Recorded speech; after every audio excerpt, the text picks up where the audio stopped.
On va aborder aujourd'hui la section 12.7 qui porte sur la notion d'équilibre statique. En fait, on a déjà parlé un peu de cette notion-là dans les chapitres précédents lorsqu'on a abordé la première loi de Newton. On disait que lorsqu'un objet était au repos, puis qui demeurait au repos, ça veut dire que la somme des forces qui s'exercent dessus est égale à zéro. C'est la première loi de Newton. Alors, on a fait quelques problèmes là-dessus, mais ici, on va ajouter aussi la rotation. Si on regarde par exemple le pont qui est ici, alors le pont est soumis à un paquet de forces différentes. Donc, s'il est au repos, s'il demeure au repos, sans casser, sans briser, c'est que en fait, la somme des forces qui s'exercent dessus est égale à zéro. Mais par contre, il y a une autre condition, c'est que ça peut arriver que, par exemple, sur un objet, ici j'ai un rectangle, j'exerce deux forces. Alors, vous voyez la force F qui est ici, que j'exerce vers la droite en bas de l'objet, et la force moins F, c'est-à-dire une force qui est contraire en direction, qui est appliquée cette fois-ci en haut. Supposons que c'est les deux seules forces qui s'exercent sur cet objet-là. Ben, je peux dire que la somme des forces est égale à zéro. On a F d'un côté moins F de l'autre, donc ça fait zéro. Pourtant, l'objet, on sait bien que s'il y a seulement ces deux forces-là qui vont s'exercer dessus, comme ça, ben, l'objet va se mettre à tourner. Donc, il ne sera pas en équilibre de rotation. Ce qui veut dire qu'il va falloir ajouter un critère pour qu'un objet soit en équilibre. Non seulement il va falloir qu'il soit en équilibre de translation, que la somme des forces soit égale à zéro, mais il va falloir aussi que le moment de force résultant soit nul pour que l'objet ne tourne pas. Alors le pont qui est ici, par exemple, il va aussi falloir appliquer cette condition-là pour qu'il soit à l'équilibre. Il va falloir que la somme des moments de force, ce moment de force résultant, soit égale à zéro. Alors pour écrire explicitement les conditions, il faut donc que pour qu'un objet soit en équilibre, que la somme des forces en x soit égale à zéro, que la somme des forces en y soit égale à zéro. On aurait aussi la somme des forces en z, mais nous, on va se limiter à des problèmes en deux dimensions, donc ça sera ça. Et il va falloir qu'en plus, la somme des moments de force soit égale à zéro pour que l'objet soit aussi en équilibre de rotation. Donc, pour le reste de la capsule, je vais faire des exemples. Donc, on va voir des exemples d'application de ces concepts-là. C'est assez simple en théorie. Tout ce qu'il s'agit, c'est d'appliquer tout ceci. Par contre, il y a quand même des petites difficultés lorsqu'on fait des problèmes. Alors, c'est ce qu'on va voir à l'instant. Premier exemple, on a une plongeuse ici qui est à l'extrémité d'un plongeon. On a les dimensions. Donc, on a un support ici qui est à 1 mètre de l'extrémité gauche de la plateforme. Puis, bien sûr, le plongeon, qui est une planche dans le fond, est à côté ici. Donc, ça, c'est l'autre point d'appui. S'il n'y avait pas ce point d'appui-là, supposons qu'on enlevait ici, là, donc ce que je suis en train d'encercler là, bien sûr, le plongeon se mettrait à tourner. Donc, vous voyez, il ne serait pas en équilibre de rotation. On a les données à gauche. La plongeuse a une masse de 50 kg, le plongeon de 30 kg, et on nous demande de trouver la force aux deux appuis. D'ailleurs, c'est ça le but de la plupart des problèmes de statique, c'est d'être capable de trouver des forces, soit dans des cordes, dans des câbles, dans des membrures, dans des appuis, etc. Habituellement, c'est des problèmes d'ingénierie, c'est qu'il s'agit ensuite de faire en sorte que les points d'appui soient capables d'absorber ces forces-là. Donc, pour résoudre un problème comme ça, la première chose à faire, c'est un diagramme des forces. On identifie très clairement l'objet sur lequel on fait le diagramme des forces. Dans certains cas, c'est assez évident, comme ici, ça va être la planche du plongeon qui va être notre objet. Ensuite, on dessine dessus les différentes forces qui s'appliquent en les mettant au bon endroit. Donc, qu'est-ce qu'on va avoir sur le plongeon? Une première chose qu'on va avoir, ça va être le poids de la plongeuse. Je l'ai un peu raté ici, je l'ai fait croche, mais bon, il est vraiment vertical. C'est le poids de la plongeuse. Ensuite, on nous dit que le plongeon a quand même une masse de 30 kg. Donc, ça veut dire que sa propre masse, il va falloir en tenir compte, son poids en fait. Si on suppose que la planche est uniforme, elle a 3 mètres de longueur, on va mettre son poids à son centre de masse. Donc, c'est-à-dire, il serait ici, FGP, je vais dire ça comme ça, pour la force gravitationnelle du plongeon. Ici, je vais l'appeler FG, bon, je vais mettre F pour femme, parce que là, sinon, un autre P pour plongeuse, ça ne marcherait pas. Donc, FGF, dans le cas qui est ici. Alors, à 1,50 m, c'est là qu'on met le poids du plongeon. Ensuite, on a des forces d'appui. Donc, ici, le plongeon va appuyer sur l'appui vers le bas. Alors, l'appui va donc appuyer sur le plongeon vers le haut. On pourrait l'appeler, c'est une force normale dans le fond, mais on pourrait l'appeler peut-être, tiens, je vais les appeler A et B. les forces aux deux appuis. Donc A, ça serait cet appui-là. Puis ici, alors vous voyez, le plongeon, il aurait tendance à tourner comme ceci, s'il n'y avait pas l'appui qui est à gauche. Donc cet appui-là va l'empêcher de tourner. Donc il va s'exercer vers le bas, comme ceci, sur le plongeon. Donc c'est l'appui qui pèse sur le plongeon vers le bas. Parfois, c'est assez difficile de deviner dans quel sens la force va être exercée. Dans ce cas-là, c'est pas très grave en fait. Supposons que je m'étais trompé, le B, je l'aurais mis vers le haut. Tout ce que ça aurait fait, c'est qu'à la fin, j'aurais trouvé un B qui serait négatif. Alors, ça va. Le signe moins m'informe que je me suis trompé, mais la grandeur que je vais trouver pour la force est la bonne. Donc, tout ce qu'il s'agit de faire, c'est de l'inverser. Donc, ce n'est pas vraiment un problème, même si on se trompe de sens pour la force. Donc voilà, mon diagramme des forces est fait. La prochaine étape, c'est d'appliquer les lois de l'équilibre statique. C'est sûr qu'ici, ça ne me sert à rien de faire, par exemple, somme des forces en X égale 0, parce que bien sûr, il n'y a aucune force en X, donc il ne se passe absolument rien. Donc je vais quand même dessiner mon système d'axes, X, Y. Alors en X, il ne se passe rien, donc ce n'est pas très intéressant. Si on fait la somme des forces en Y égale 0, donc ça c'est le prochain critère. Alors les forces en Y, qu'est-ce qu'on a? Ben, on en a 4. Alors on va avoir la force B qui est vers le bas. Donc on va mettre ici moins B.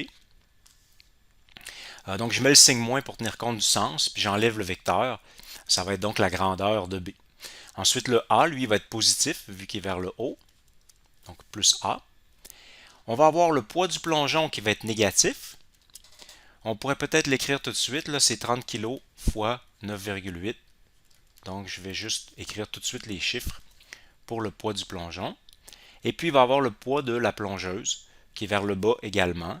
Celle-là, c'est 50 kg fois 9,8. J'aurais même pu les mettre ensemble, le plongeon plus la plongeuse, ça fait 80 kg. Et la somme de tout ça va donner 0.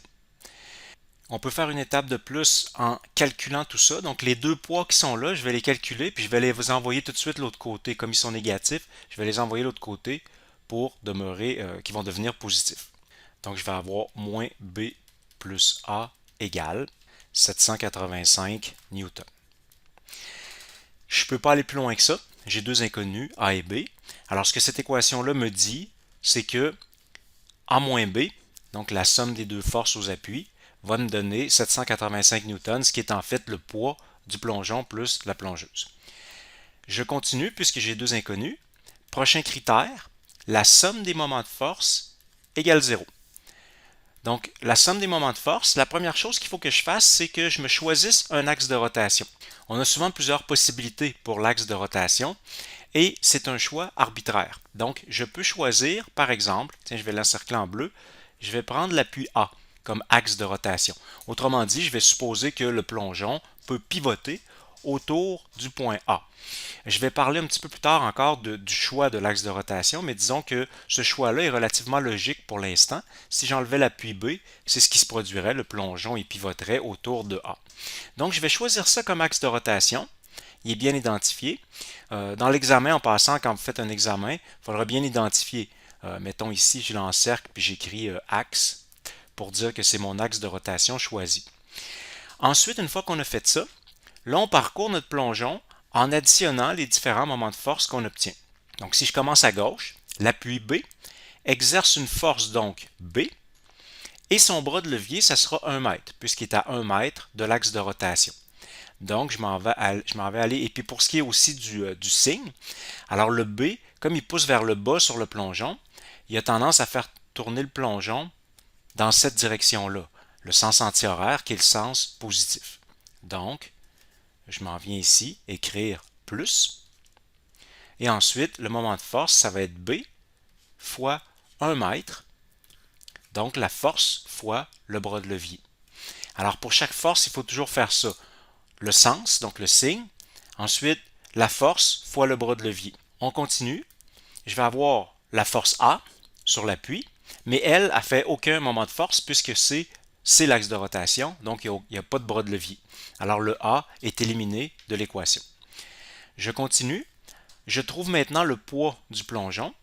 Alors le poids du plongeon, d'abord il est décalé un peu à droite par rapport à l'appui, Donc, il a tendance à faire tourner dans ce sens-là, qui est le sens négatif.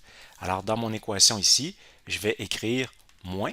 Et ensuite, je fais la force fois le bras de levier. Il nous reste 50 cm ici, parce qu'on était à 1,50 m. Donc, il nous reste 50 cm. Ça sera ça le bras de levier. Donc, la force, c'est 30 fois 9,8.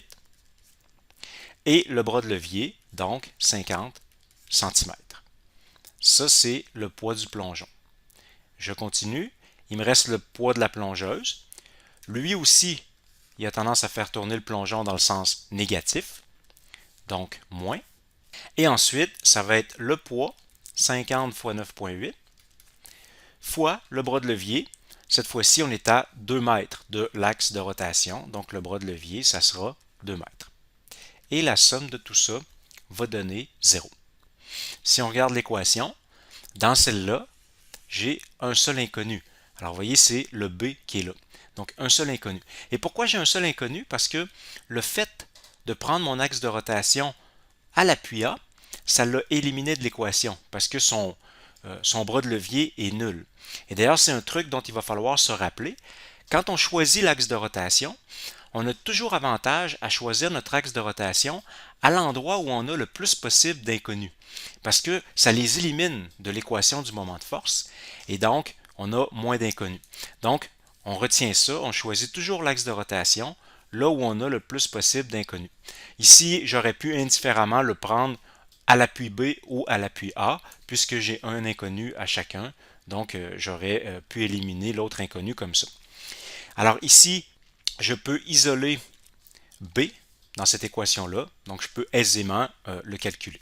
Ça donne 1128 newtons, donc pour la valeur de B. C'est bien positif, ce qui veut dire que le sens que j'avais mis au départ est le bon. Pour calculer A, eh bien là, je peux revenir dans l'équation que j'avais laissée en plan tout à l'heure. Donc, moins B plus A égale 785. Je vais juste la réécrire ici. Moins B plus A égale 785. Et là, je remplace B, 1128, plus A égale 785. Et donc, je peux trouver la valeur de A comme ça. Ça donne 1913 newtons. Voyez que la valeur de A est assez élevée. En fait, c'est beaucoup plus que le poids. Vous voyez, 785, c'était le poids de la personne plus le plongeon. Ici, c'est beaucoup plus élevé. Pourquoi? C'est justement à cause de la rotation. L'appui B doit appuyer sur le bas pour empêcher, vers le bas pour empêcher que le plongeon tourne. Donc, l'appui A doit compenser en exerçant une force encore plus élevée. En terminant, je vais juste revenir un petit peu sur le choix de l'axe de rotation. On peut démontrer, je ne le ferai pas parce que c'est une démonstration longue et théorique, mais on peut démontrer que si on trouve qu'un objet est à l'équilibre par rapport à un axe de rotation, donc comme ici, on a fait l'équilibre en prenant l'axe A comme rotation, eh bien à ce moment-là, si la somme des forces sur l'objet est égale à 0 puis que la somme des moments de force est égale à 0, eh bien si on change l'axe de rotation, l'objet va forcément être encore à l'équilibre par rapport à ce nouvel axe de rotation-là. Donc, c'est pour ça qu'on dit qu'on peut prendre l'axe de rotation là où on le souhaite. Par contre, c'est toujours mieux de le prendre à l'endroit où il y a le plus possible d'inconnus pour pouvoir plus facilement résoudre notre problème.